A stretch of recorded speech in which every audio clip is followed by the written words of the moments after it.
Deep beneath the surface of our world, hidden from the eyes of humanity, lies an ancient mystery. Gog and Magog. These formidable beings, whose origins are shrouded in the mists of time, have undergone a transformation so profound that their very existence defies the boundaries of natural evolution. Once mere mortals, they have morphed into monstrous entities, their bodies adapting to the harshest of environments. But perhaps the most astonishing adaptation is their diet. Trapped within a massive subterranean cave, they have learned to survive on the very rocks and dirt that surround them. Their digestive systems have evolved to extract every possible nutrient from the seemingly barren fare. They lick the rocks incessantly, slowly eroding their footing, driven by an unyielding hope of breaking free. The evolution of Gog and Magog. How do they look like? Gog and Magog is a nation of evil. These guys are trapped inside a cave for thousands and thousands of years. And when I say cave, I'm talking about the world underneath us, a massive cave. And they are trying every day to come out of it. And they will not give up until they get out. They are humans, but unlike us, they will consume everything. And I'm not just talking about food, not just animals, I'm talking about us. At the moment, they are living trapped inside this cave and they are eating dirt. They're able to adapt to any harsh weather and digest anything. At the end of the day, they are monsters. The question that comes down is, how would they look like? Now, we know that if you live in anywhere in this world, either it's a really hot place or really cold place, you tend to evolve. Your children's children will evolve, will adapt to the weather. They can adapt to the harsh atmosphere. If you are born in space and you grow up in space, most likely you're gonna have a bigger head and a smaller body. You're gonna be weaker because there's no gravity there. So that's why astronauts, they have to work out. Gog and Magog are inside a cave and they haven't seen daylight for thousands of years. These guys, they're not a civilized nation. With the power of AI, let's deep dive into their world. So this picture that I'm about to show you right now is, again, it's a theory, it's an assumption based on what we discussed about how they could look like.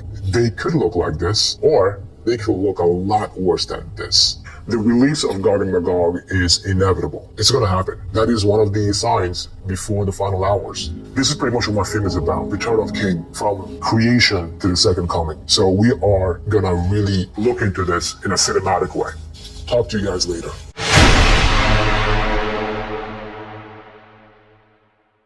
In this video, we're going to talk about Gog and Magog.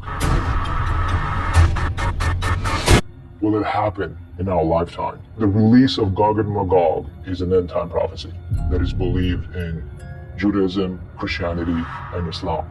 These two tribes are pure evil. They will bring nothing but corruption.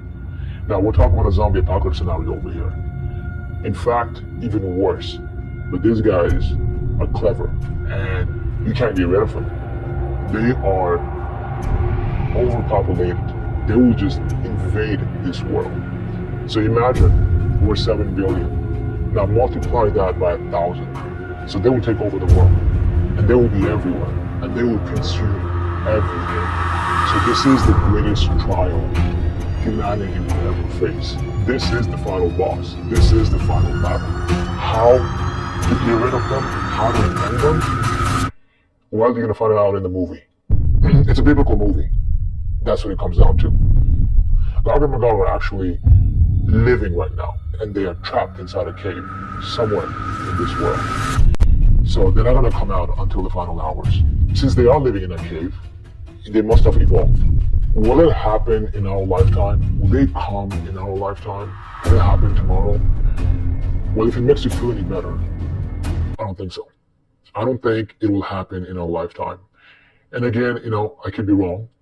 This is just my opinion. The reason I believe that, it doesn't add up. For it to happen, there will be many major events that will take place before. And one of them is the fall of technology. We're going back to the Dark Age or the Middle Age. And how will that happen? It could be a nuclear war, a global war. It could be a massive asteroid hitting our planet, back to Dark Age, ton of reasons. And one of the reasons is a lot of people, they fear AI taking over. We're dealing with a Terminator scenario, robots enslaving humans. That is something far-fetched. I don't really believe in that, but we're gonna go with that. The way I see it, for me, AI is like a tool. Depends how you use it. Just like the internet, you can learn something from it, or you can do something evil. AI could help us in many ways, especially for this film. With the power of AI, we don't need a green light from the big guys. We don't need their approval. We can just make this film. So we have a lot more control, so we can tell our story, film that we want to see. So let's say AI takes over. We have a Terminator scenario. Skynet is enslaving humans, and eventually we fight back and we win the war against machines. Robots ending humanity, that is not in the prophecy. That's not going to happen. Now we take the robots out, now we're back to the base, and now we have to make a choice. Bring back technology, or do we stay away from it? Maybe it's cursed.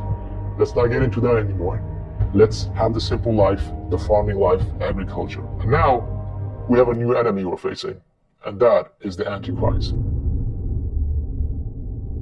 which is like a whole new chapter. Not enough time for this video. And one more thing I wanted to add is that I have people from all over the world, different background, different beliefs. So let's try to keep this place friendly. We're all together on the same boat, and it's okay to disagree with each other, but it's another thing to insult or bash another person's belief. Let's try to unite, and together we're stronger. This is not a movie. This is revolution. This is a message for the future generation. We're doing something good over here. We're not just making entertainment. We're building this message for the next generation to be prepared for something really terrible to come. And when you have God on your side, you don't have to fear anything.